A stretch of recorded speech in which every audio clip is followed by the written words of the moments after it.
Assalamualaikum everyone, welcome back to my channel. Today's video I am going to share this panel kurti cutting and stitching.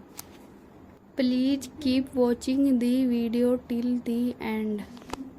Panel kurti बनाने के लिए यहाँ पर हमने 4 metre cotton fabric का use किया। यहाँ पर हमने इस फैब्रिक को 4 फोल्ड में बिछा लिया है। हमने यहाँ पर अब इसकी लेंथ मेजर करनी है। इसकी टोटल लेंथ हमने 41 ली है।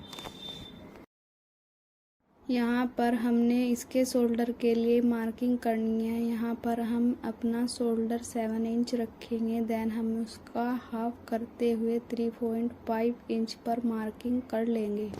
शोल्डर की मार्किंग करने के बाद अब हमने इसके नीचे की और बॉटम में विड्थ की मेजरमेंट लेनी है। इसकी टोटल विड्थ 20 इंच है, जिसका हाफ हम 10 इंच लेते हुए 10 इंच पर मार्किंग कर लेंगे।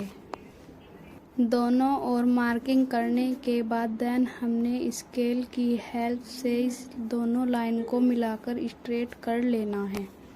इस टाइप से हमने अपने फर्स्ट पैनल की मार्किंग कर ली है। देन इसी मार्किंग पर हमने अपने पैनल की कटिंग करनी है। मार्किंग वाले पैनल की कटिंग करने के बाद जो इसका एक्स्ट्रा फैब्रिक निकला है उसको हमने टर्न करते हुए इस फैब्रिक के साथ मिलाते हुए इसको आलपिन की हेल्प से अटैच कर लेना है। नाउ गाइज, अब हमने अपनी कुर्ती पर मार्किंग करनी है। इसके लिए हमने सबसे पहले 7 इंच पर शोल्डर के लिए मार्किंग करनी है। देन उसके बाद आर्म होल के लिए हमने 7 इंच पर ही मार्किंग करनी है। देन हमने इस दोनों मार्किंग को स्ट्रेट कर लेना है। यहाँ पर गाइज हमने इसको स्केल की हेल्प से दोनों लाइन को स्ट्रेट कर लिया है। देन अब हमने इसके लिए टॉप पार्ट के लिए 15 इंच पर मार्किंग करनी है। देन हमने इसकी वेस्ट के लिए 20 इंच पर एक और मार्किंग कर लेनी है। इस मार्किंग को कंप्लीट करने के बाद देन हमने अपने मेजरमेंट के अकॉर्डिंग इसकी मार्किंग करनी है। सबसे पहले हम बस्ट लाइन के लिए 9 इंच पर मार्क करेंगे।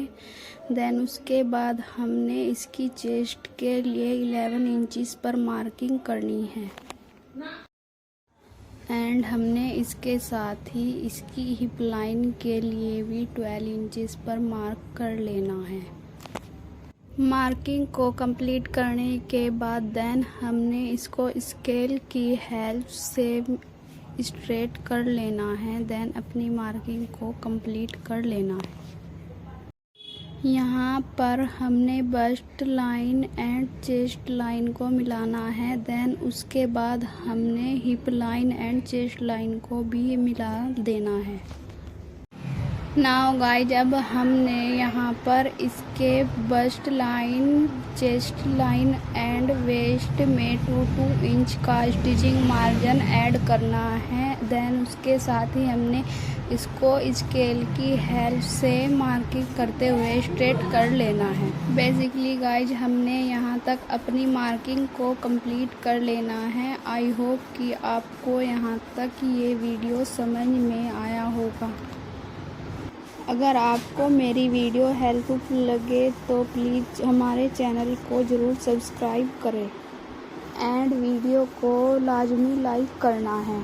नाउ गाइज, हमने यहाँ पर इसके आर्म होल में कर्व शेप ड्रॉ कर लेनी है। देन उसके साथ ही हमने इसके बॉटम में ए लाइन शेप दे देना है। देन इसी मार्किंग पर हमने इसकी कटिंग करनी है।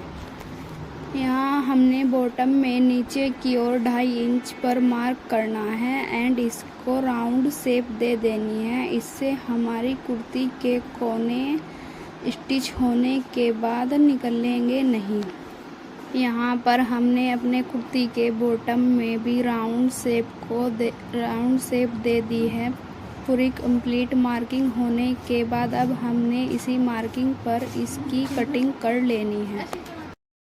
तो जी यहाँ पर हमारी कुर्ती की कटिंग हो गई थी कंप्लीट एंड देन अब हमने इसकी स्टिचिंग स्टार्ट करनी है। इसके लिए हमने कुर्ती के सेंटर वाले पैनल को फैला लेना है। देन इसके साथ ही कुर्ती के दोनों साइड पैनल को 1 बाय 1 इसके सेंटर पैनल के साथ रखते हुए अटैच कर लेना है एंड इसको स्टिचेस लगा देनी है।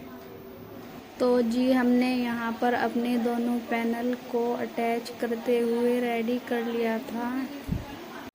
पैनल को अटैच करने के बाद यहाँ पर हमने अपने फ्रंट एंड बैक पार्ट दोनों को रेडी कर लिया था एंड अब हमने फ्रंट पार्ट के साथ नेक को अटैच करना है। इसके लिए हमने सबसे पहले अपने फ्रंट पार्ट को बिछा लेना है।